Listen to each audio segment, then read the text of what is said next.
Time now for sports on 104.7 The Cave. Here's Ned Reynolds.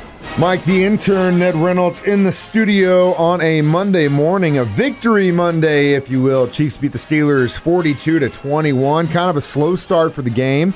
Defense looked good, but, I mean, it is against the Steelers. Offense was a little shaky start, but then here comes this guy wearing a number 1, Jerick McKinnon, and he kind of lights a fire under that team, I thought. Mike, your supposition is absolutely correct. The Chiefs did play well from there on in after a slow start. I think they may have been a little shaky because of nerves and things like that, and they were supposed to win big. Pittsburgh didn't belong there. They absolutely were miscast, misplaced. They're not a very good football team. This is you're trying to gain a place among the Elite 8 in pro football. They're not even among the Elite 60. Being facetious here.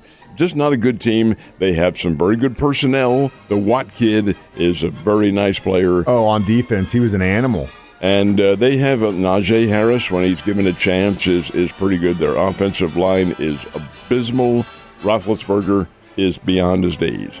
Now, it wasn't all his fault last night. He had receivers dropping the ball in the clear. There was one that was in the second period after the game was tied, threw a first down pass, and the kid out and out dropped the ball. You can't have that.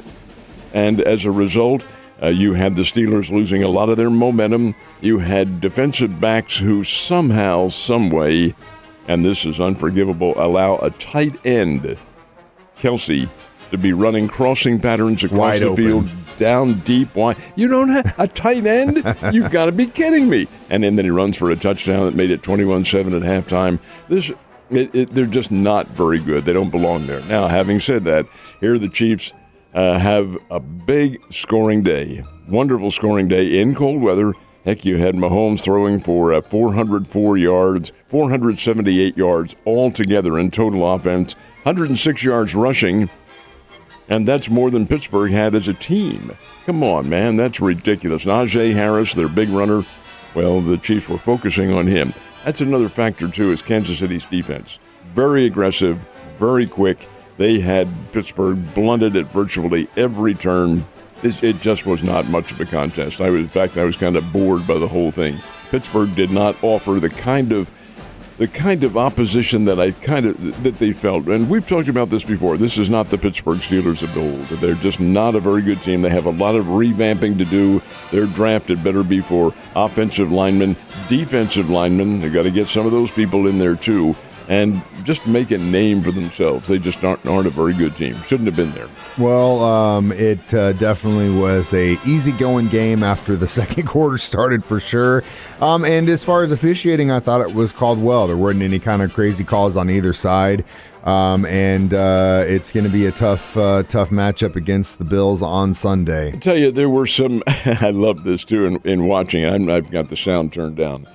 Watching the game, there were incompletions, which were fine, but last week they would have been interference. That's to the difference in officiating teams. There is, and I've talked about this before, there is no clear-cut rule for interference. The ones that were not called last night, perfectly fine. Defensive plays. You allow the defender a chance to break up plays. Now, you can't hold the guy or tackle him or something like that. Of course not.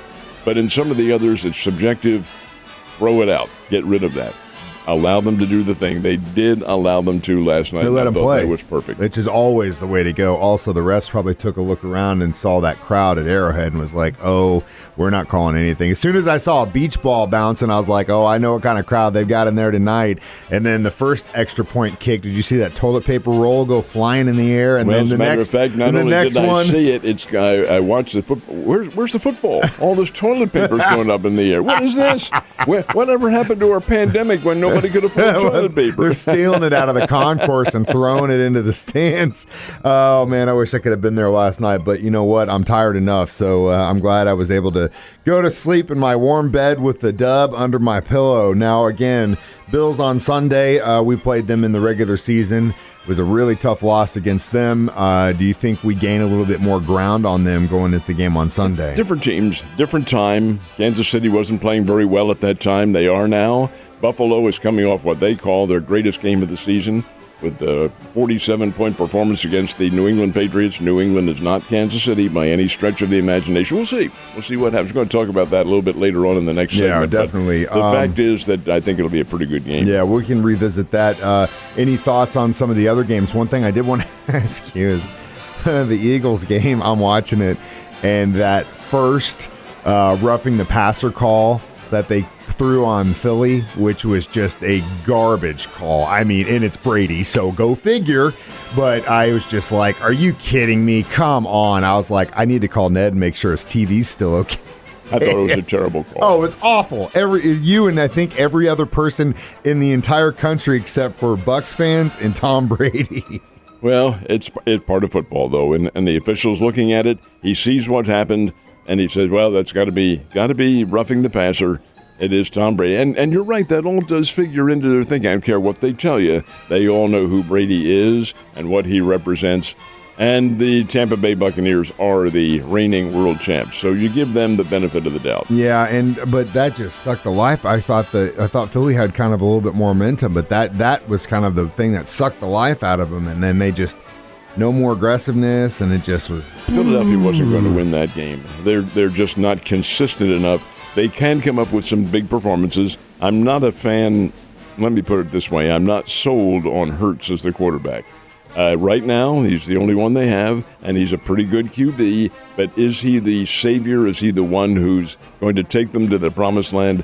I'm not sure that is the case. Very much the same with Dak Prescott at Dallas. I'm not sure he's the man to be able to take them there, and he took a lot of heat for that game yesterday. What a way to finish that season. Oh, man. I watched a video of some guy taking his TV off the wall, pulling a gun out and shooting his TV last night. I'm a huge Chiefs fan, but not that insane. So I know you got a chance to go judge the dunking contest at the Tournament of Champions, which is always a blast. But beyond that, did you see some pretty good competition this weekend? Yeah, I'm very impressed with our local teams. They're getting a whole lot better. Are they at the national scale yet? No, probably not. But Nixa, for instance, had a great chance to knock out the team from Georgia. The ball club from Georgia was losing to Nixa. This is in the first round. And at the final buzzer, kid hit a three-pointer and won it for the Georgia team 50-49.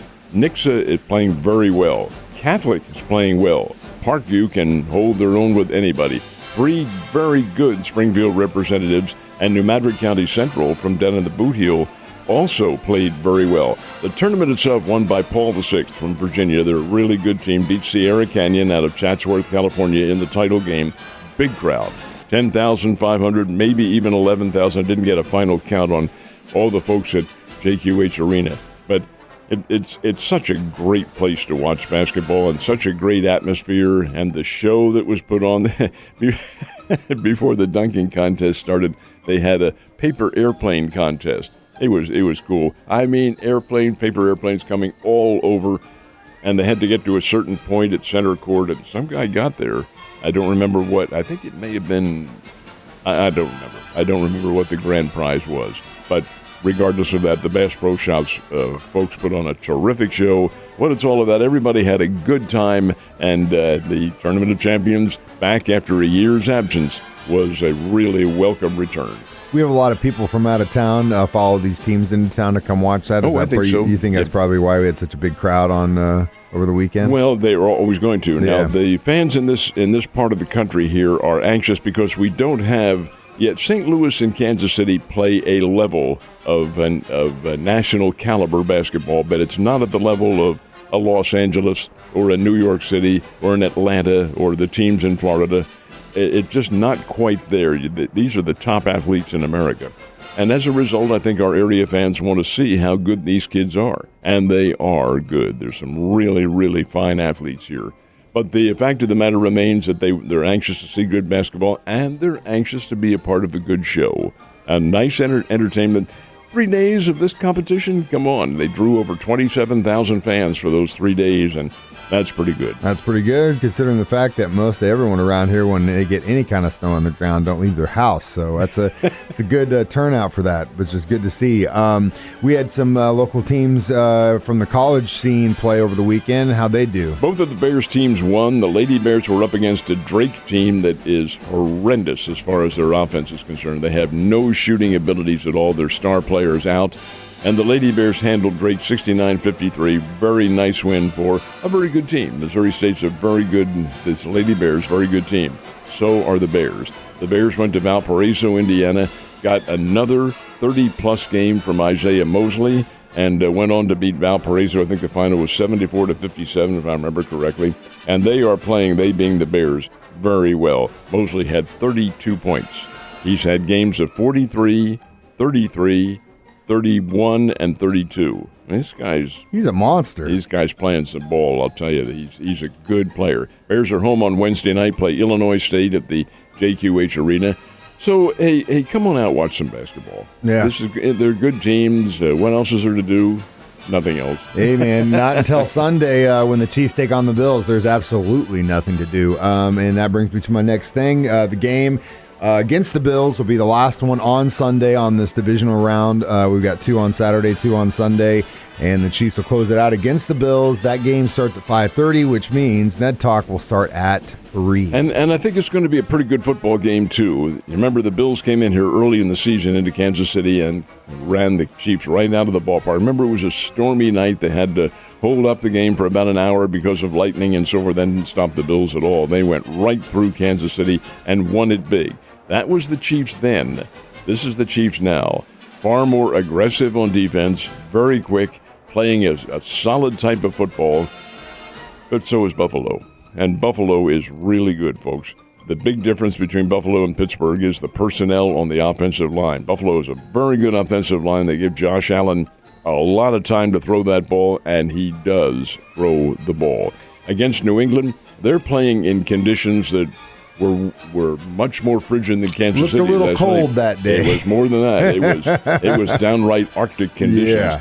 And here they total 47 points and run up and down the field. Hey, this is a good Buffalo team coming in here, and they will not be intimidated. They played in Kansas City earlier this year. They'll know what's going to happen with the crowd. I'm a little bit surprised that is the final game on Sunday. I kind of thought they'd make the Arizona Cardinals, Los Angeles Rams winner tonight, have that as the final game, giving them a little bit more of an option to recover, but it's earlier that day, so it's going to be okay. We'll be all right. We've got some great matchups coming up this weekend, as it should be. Not really, other than that Cowboys game, which could have been but really anybody's game. That was a crazy finish. A lot of folks saw that coming, too. Oh, I know. San Francisco 49ers have a very nice football team. Dallas is kind of inconsistent at the very best. I saw an article today that Jerry Jones shouldn't be surprised because this is Mike McCarthy's kind of his mantra in what has happened in the past with the Green Bay Packers and now with the Dallas Cowboys winning the big game may not be there. He can get you there. You got to get you all the way there. That's the difference. Ned, speaking of which, we're at the end. I'll see you tomorrow. Have a great day.